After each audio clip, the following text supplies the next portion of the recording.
শেখ হাসিনা দেশ ছেড়ে পালিয়ে যাওয়ার পর থেকে একের পর এক তার নানা কুকীর্তি বেরিয়ে আসছে। রাজনৈতিক ভিন্নমত পোষণকারীদেরকে দমন করতে আওয়ামী লীগ সরকারের সময়ে বহু মানুষকে গুম করা হয়েছে। যে গোপন কারাগারে গুম করা হতো সেই জায়গাটার ছদ্মনাম হল আয়নাঘর। শেখ হাসিনার আস্থাভাজন বাংলাদেশের সামরিক বাহিনীর গোয়েন্দা সংস্থার কিছু অসৎ অফিসার এই আয়নাঘর পরিচালনা করত। কেন কিভাবে এই পর্বে শেখ হাসিনার গোপন কারাগার আয়নাঘর সম্পর্কে আলোচনা করা হবে।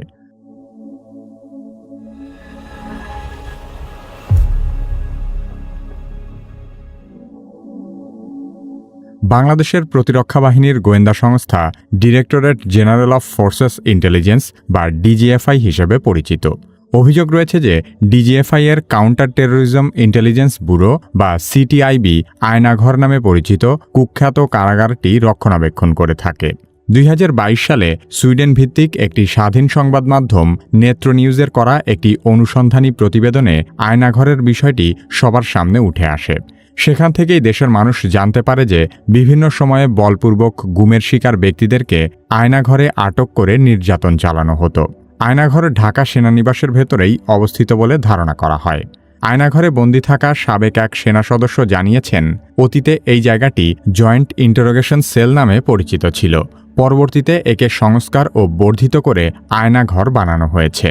গুমের শিকার হওয়া বেশ কয়েকজন সাবেক সেনাবাহিনীর কর্মকর্তা আয়নাঘরের অবস্থান প্রকাশ করেছেন। তারা জানিয়েছেন এই আয়নাঘরটি ডিজিএফআই এর অফিসের ঠিক পেছনেই অবস্থিত।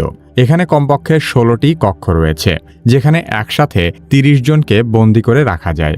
আয়নাঘরের দায়িত্বে থাকা কয়েকজন সামরিক কর্মকর্তা গোপন এই কারাগারের ছবিও প্রকাশ করেছেন। এসব ছবি দেখলেই বোঝা যায় গোপন এই কারাগারে কাউকে বন্দী করা কতটা অমানবিক। এখানে বহু লোককে বিনা বিচারে বছরের পর বছর, এমনকি যুগের পর যুগ আটকে রাখা হয়েছে। আয়নাঘরের বন্দীদের একজন বলেন, এসব কয়েদখানার দেয়ালে বহু লোকের নানা রকমের আর্তনাদ খোদাই করে লেখা আছে। কত লোককে যে এখানে ধরে নিয়ে যাওয়া হয়েছে তার কোনো ইয়ত্তা নেই। সবাইকে যে এখানে দীর্ঘ সময় বন্দী করে রাখা হয় এমনও নয়। অনেককেই ছেড়ে দেওয়া হয়েছে, আবার অনেককে এখান থেকে হত্যাও করা হয়েছে। আয়নাঘরের ছবি হিসেবে সামাজিক মাধ্যমে এরকম কয়েকটি ছবি প্রচারিত হচ্ছে, যেখানে দেখা যাচ্ছে বহু মানুষের কঙ্কালের স্তূপ। ছবিটির সত্যতা সম্পর্কে শতভাগ নিশ্চিত হওয়া যায়নি। তবে আয়নাঘরের বন্দীদের নির্যাতনের কথা শুনে যে কোনো হৃদয়বান ব্যক্তির মনে হবে এমন অমানবিক পরিবেশে দীর্ঘদিন বন্দী করে রাখার চেয়ে কাউকে হত্যা করাও অনেক ভালো।